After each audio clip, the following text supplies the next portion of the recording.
రేపే మన పెళ్లి కదా. నువ్వింకా రెస్ట్ తీసుకుంటూ ఉంటావేమో అనుకున్నాను. రెస్ట్ తీసుకోవడం అంటే అన్ని పనులు మానేసి కూర్చోవడం కాదు, అవసరమైన పనులు మాత్రమే చేసుకోవడం. అవసరమైన పనులంటే బట్టలు ఇస్త్రీ చేసుకోవడమా?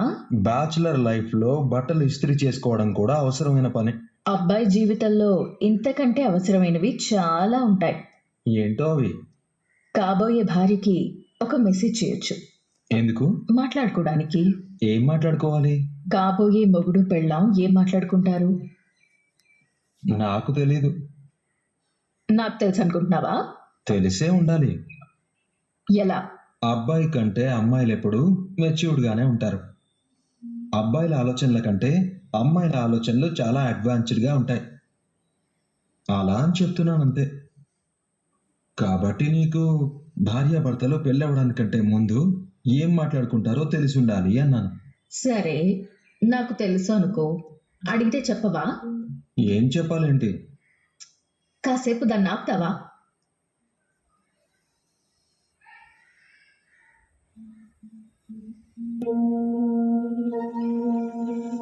ఏమైంది? ఏం కాలేదు.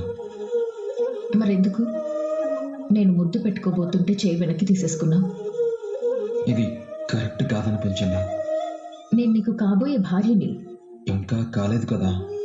అంటే? అంటే ఏం లేదు జ్యోత్స్న. భార్యగా ఉండడానికి కాబోయే భార్యగా ఉండడానికి చాలా తేడా ఉంది, చాలా దూరం కూడా ఉంది. ఆ దూరం రేపటితో చెరిగిపోతుంది. ఇంకా రేపటి వరకు టైం ఉంది. ఎందుకేరా? నువ్వంటే నాకు ఇష్టం. ఎదుటి వాళ్ళిచ్చేది నువ్వు తీసుకోవు. నువ్వు తీసుకోవాలనుకున్నది నువ్వు తీసుకుంటావు. కానీ పెళ్ళైన తర్వాత నువ్వు ఇలా ఉండకురా. ఇలా అంటే? స్కూల్లో లెక్కల మాస్టర్ లాగా చాలా స్ట్రిక్ట్ గా ఉంటావు. నేను నాలాగే ఉంటాను. అదే చెప్తున్నాను. ప్లీజ్ రా, నా కోసం మారు. ఫ్రెండ్లీగా ఉండు. అందరిలా మాట్లాడు. జోకేస్తే నవ్వడం నేర్చుకో. ముద్దేస్తే తీసుకోవడం నేర్చుకో. టోటల్గా చెప్పాలంటే నాకు బెస్ట్ ఫ్రెండ్ లా ఉండరా. ఒక విషయం గుర్తుపెట్టుకో జ్యోత్స్న, ఈ ప్రపంచంలో మనం నచ్చాల్సిందే ముందు మనకి. మనకి మనమే నచ్చకపోతే ఎదుటి వాళ్ళకి ఏం నచ్చుతాం? కొన్నిసార్లు ఎదుటి వాళ్ళకి నచ్చకపోయినా పర్వాలేదు, మనకి మనం నచ్చితే చాలు. అయ్య బాబోయ్, నువ్వు నిజంగా మ్యాథ్స్ టీచర్ అవ్వాల్సిందిరా. నీ మాటలు కూడా త్రికోణం నీతుల్లాగా ఉంటాయి. చూడ్డానికి సింపుల్ గా ఉంటాయి, కానీ అర్థం కావు. వదిలేచ్చు కదా.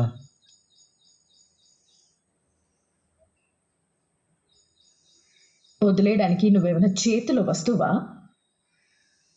నేను తీసుకునే ఊపిరివిరా. ఎలా వదిలేను?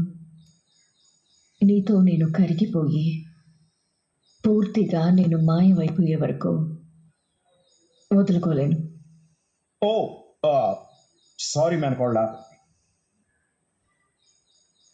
అయ్యో అదేం లేదండి, రండి కూర్చోండి. కూర్చోడానికి రాలేదయ్యా, తీసుకోవడానికి వచ్చాం. జ్యోత్స్న నేను పిలవలేదు సార్, కానీ నాతో మాట్లాడడానికి వచ్చింది. వెళ్ళు జ్యోత్స్న. తీసుకోవడానికి వచ్చింది జ్యోత్స్న కాదు, నిన్ను. నన్న? అవును. ఎక్కడికి? పుట్టింటికి. పుట్టిల్లా? అదేనయ్యా, మా ఇంటికి. మీ ఇంటికి నేనెందుకు సార్? ఊరి నాయన, మరీ అంత అమాయకుల్లో అడుగుతావేంటయ్యా? నువ్వెవరివి? పెళ్లి కొడుకువి. నేనెవరిని? పెళ్లి కొడుకు తండ్రిని. పెళ్లి కొడుకు ఎక్కడుండాలి? తండ్రింట్లో. సో మై డియర్ సన్, మనం మన ఇంటికి వెళ్తున్నాం. రేపు ఉదయం మన ఇంటి దగ్గర మంగళ స్నానాలు పూర్తి చేసుకొని మగ పెళ్లి వాళ్ళ హోదాలో దర్జాగా కారులో ఇంటి ముందు దిగుతాం. మర్యాదలు చూసుకోవడానికి మా బావ ఫ్యామిలీ ఎలాగూ సిద్ధంగా ఉంటుందనుకో. మాస్టారు, అసలైంది ఎంత చెప్తావు, అనవసరమైంది ఎంత చెప్తావు? సూరజ్కి తెలియాలి కదరా. బ్రదర్, బయలుదేరి మన ఇంటికి వెళ్దాం. సారీ బ్రదర్, నేను రాను. ఎందుకు? ఈ ఇల్లు ఆ ఇల్లు అని అటు ఇటు తిరగడం ఎందుకు?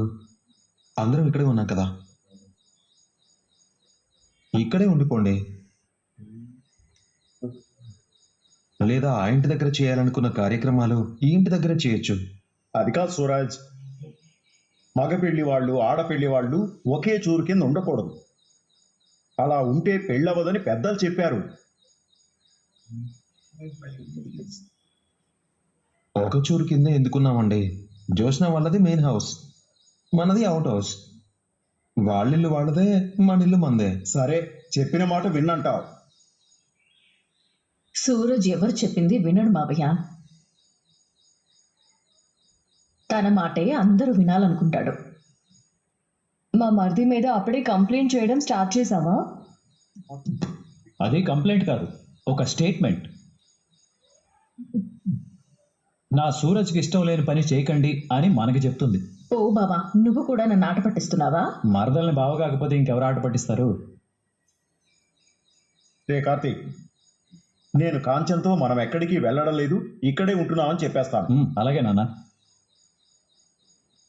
మా జ్యోత్స్న, సూరజ్తో నీకేమైనా పనుందా? మమ్మల్ని వెళ్ళిపోమంటే వెళ్ళిపోతాం. ఏంటి అదంతా సిగ్గే? ఊరుకో బావా, బాగా ఆట పట్టిస్తున్నావు. మళ్ళీ మళ్ళీ ఆడుకోవడానికి వీళ్ళు మనకు దొరుకుతారా ఏంటి? గుడ్ నైట్ సూరజ్, హ్యాపీగా పడుకో. Good night sir.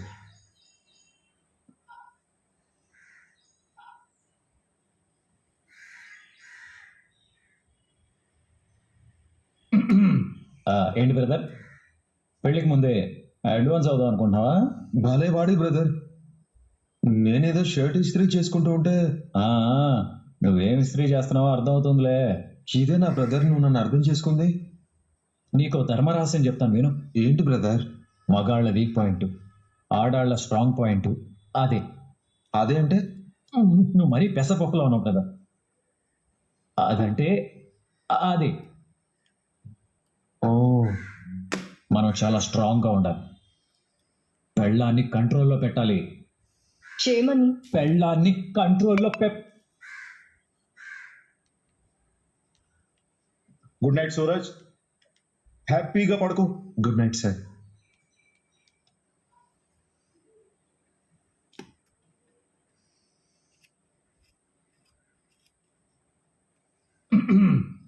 ఏంటి బ్రదర్, పెళ్ళికి ముందే అడ్వాన్స్ అవుదాం అనుకుంటున్నావా? భలే వాడి బ్రదర్. నేనేదో షర్ట్ ఇస్త్రీ చేసుకుంటూ ఉంటే నువ్వేం ఇస్త్రీ చేస్తున్నావో అర్థమవుతుందిలే. ఇదే నా బ్రదర్, నువ్వు నన్ను అర్థం చేసుకుంది. నీకు ధర్మరహస్యం చెప్తాను విను. ఏంటి బ్రదర్? మగాళ్ళ వీక్ పాయింట్, ఆడాళ్ళ స్ట్రాంగ్ పాయింట్ అదే. అదే అంటే? నువ్వు మరీ పెసపప్పులో ఉన్నావు కదా. అదంటే అదే. ఓ, మనం చాలా స్ట్రాంగ్గా ఉండాలి. పెళ్ళాన్ని కంట్రోల్లో పెట్టాలి. చేయమని. పెళ్ళాన్ని కంట్రోల్లో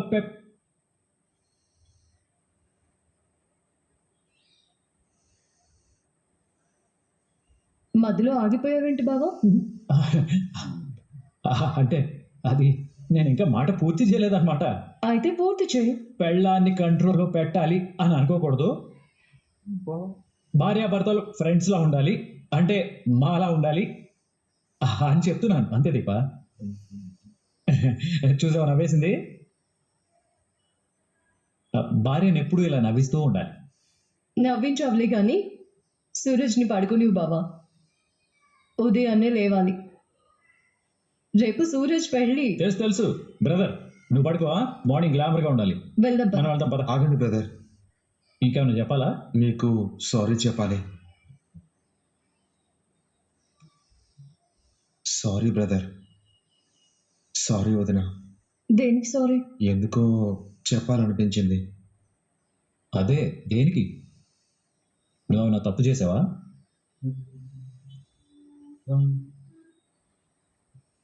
అడిగేది నిన్నే. నువ్వేమైనా తప్పు చేసావా? బావా, లేకపోతే సారీ ఎందుకు చెప్తాడు?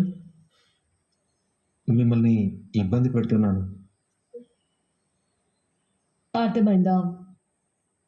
పెళ్లి పనులంతా మనమే చేస్తున్నాం కదా. మా వదిన కడుపుతో ఉండి కూడా నా కోసం ఇంత కష్టపడుతుంది అని మనకి సారీ చెప్తున్నాడు. అంతేనా? అవును బ్రదర్. నీ పెళ్లి మా బాధ్యత.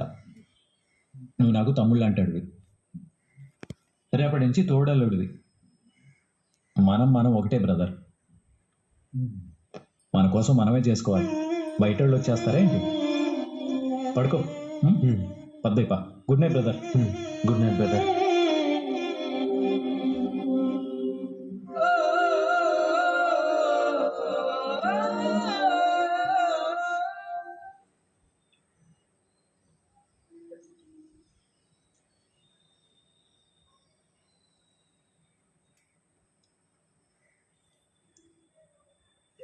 మీకు సారీ చెప్పాలి. ఏంటి బావ ఆగిపోయాం? సూరజ్ ఎందుకు సారీ చెప్పాడు?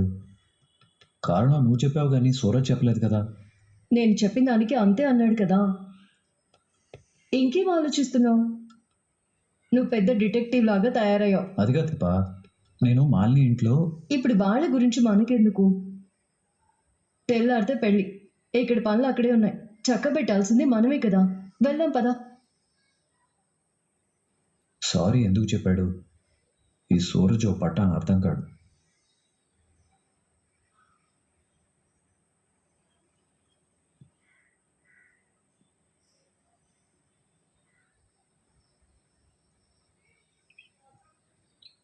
ఏమండి, పూలదండలు వచ్చేసాయా? అన్నీ రెడీ సుమిత్రా. దీపా కార్తీక్ ఏదీ మర్చిపోలేదు, అన్నీ గుర్తుపెట్టుకున్నా. దీపా కార్తీక్ వాళ్ళు అన్నీ గుర్తుపెట్టుకుంటారు. నువ్వే కొన్ని మర్చిపోయినట్టున్నావు దశరథ. పిన్ని, అదే దశరథ, దీపా కార్తీక్ చేయవలసిన పనులన్నీ గుర్తుపెట్టుకుని చేస్తున్నారు. కానీ నువ్వే చేయవలసిన ముఖ్యమైన పని మర్చిపోతున్నావు. నేను మర్చిపోయానా? ఆ మాటకొస్తే సుమిత్ర కూడా మర్చిపోయినట్టుంది. నేనేం మర్చిపోయాను అత్తయ్య గారు? అంతేలేమ్మా, కొన్ని ఎవరో ఒకరు గుర్తు చేయవలసిందే. అదేంటో చెప్పు పిన్ని. జ్యోత్స్నకి ఆస్తి మొత్తం రాస్తానని చెప్పారు, గుర్తుందా? సూరజ్ జ్యోత్స్న మెళ్ళలో తాళి కట్టిన మరుక్షణం ఈ ఆస్తి మొత్తం జ్యోత్స్నకే దక్కుతుంది. గుర్తుంది పిన్ని. అగ్రిమెంట్ రాశారు, అందరి ముందు చదివారు. తీరాది పెళ్లి ఒప్పుకున్న తర్వాత మీరు మర్చిపోయారు. నువ్విప్పుడు ఇదంతా ఎందుకు అడుగుతున్నావో నాకు తెలుసులే పిన్ని. జ్యోత్స్న పెళ్లి పీటల మీద ఎక్కక ముందే వీలునామా మీద మీరు సంతకం పెట్టి యావదాస్తే నీదే జ్యోత్స్న అని చేతిలో పెట్టావనుకో, పెడితే ఆస్తి మొత్తం జ్యోత్స్నదవుతుంది.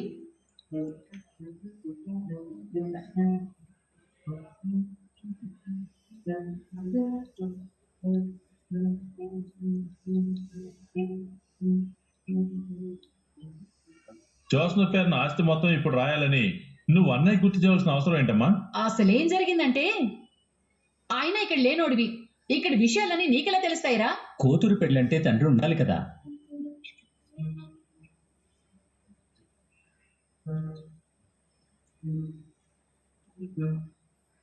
ఏంటి దశరథ అన్నావు? నా కూతురు పెళ్ళంటే పినతండ్రి ఉండాలి కదా.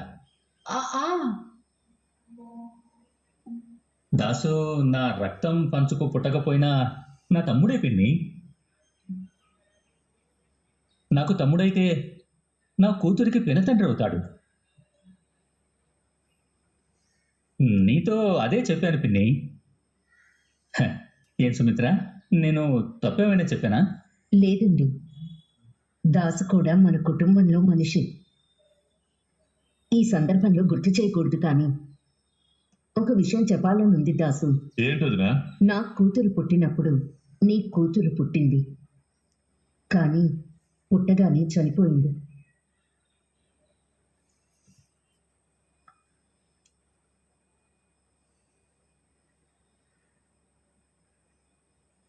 నీ బిడ్డ చనిపోకపోయి ఉంటే ఇప్పుడు నీ కూతురు కూడా సరిగ్గా జ్యోత్స్నంతే ఉండేది. ఏమండి, అంతే కదా? అవును సుమిత్ర, దాసు కూతురు జ్యోత్స్న.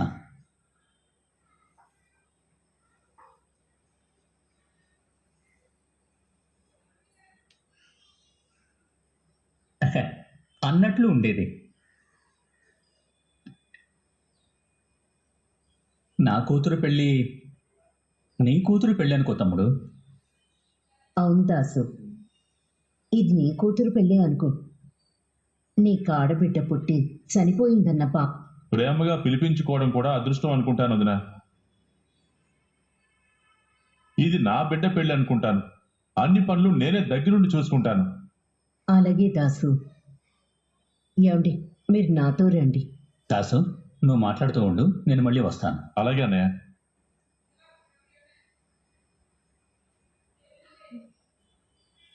పురై దాసు, దశరథకి జ్యోత్స్న నీ కూతురని తెలియదు కదా?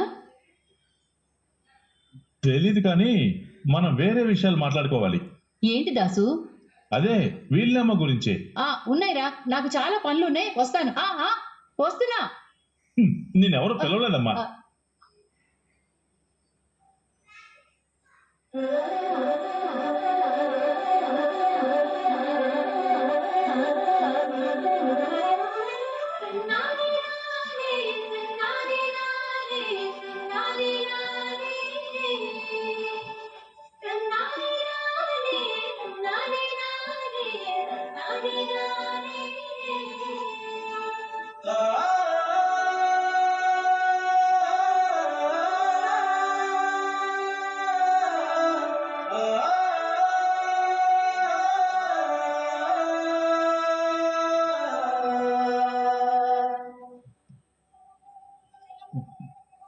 నేను చూస్తుంటే దిష్టి తగిలేంత గ్లామర్గా ఉన్నావు బ్రదర్.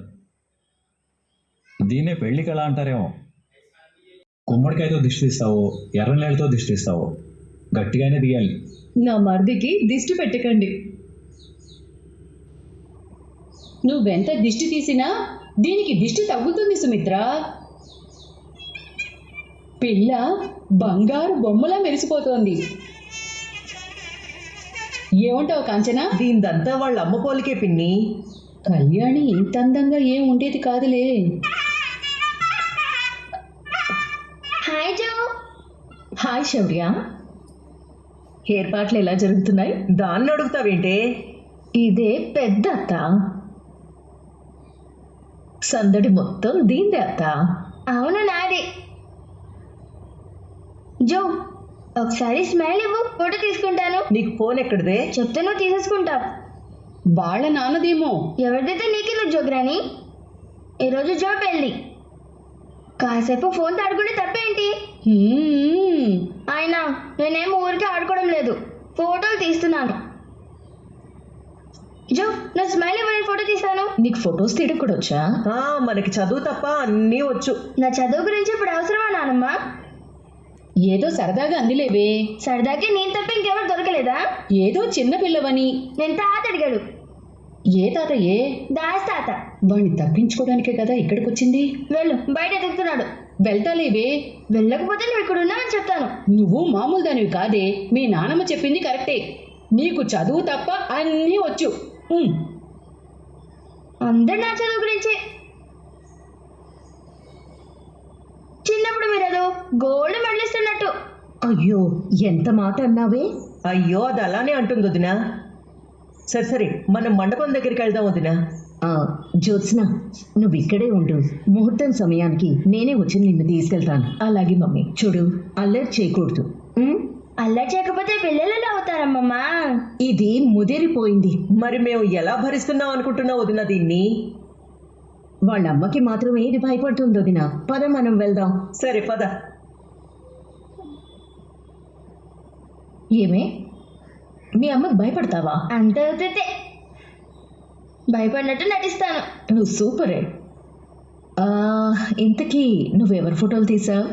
నీ ఫోటో తీయడానికి వచ్చా. తీసుకో. చూడు ఎలా తీసాను. చాలా బాగా తీసావు. ఏమనుకున్నా సారీ అంటే? మీ బాబాయ్ ఫోటో తీసావా? బాబాయ్ ఎవరు? సూరజ్ నీకు బాబాయ్ అవుతాడు కదా. బాబాయ్ కాదు, అంకుల్. అంకుల్ ఏంటి అంకుల్? నా భర్త నీకు బాబాయ్ అవుతాడే. అవునా? అయితే బాబాయ్ అని పిలుస్తాను. ఇప్పుడు కాదు. మరి ఎప్పుడు పిలవాలి? పెళ్లి తర్వాత. నీకు పెళ్ళే కదా? తాళి కట్టిన తర్వాత. ఓ, తాళి కట్టిన తర్వాత వెళ్ళి మీ బాబాయ్ ఫోటో తీ. పెళ్లి కొడుకు గెటప్లో ఎలా ఉన్నాడో నేను చూస్తా. ఊరికి తీస్తారా?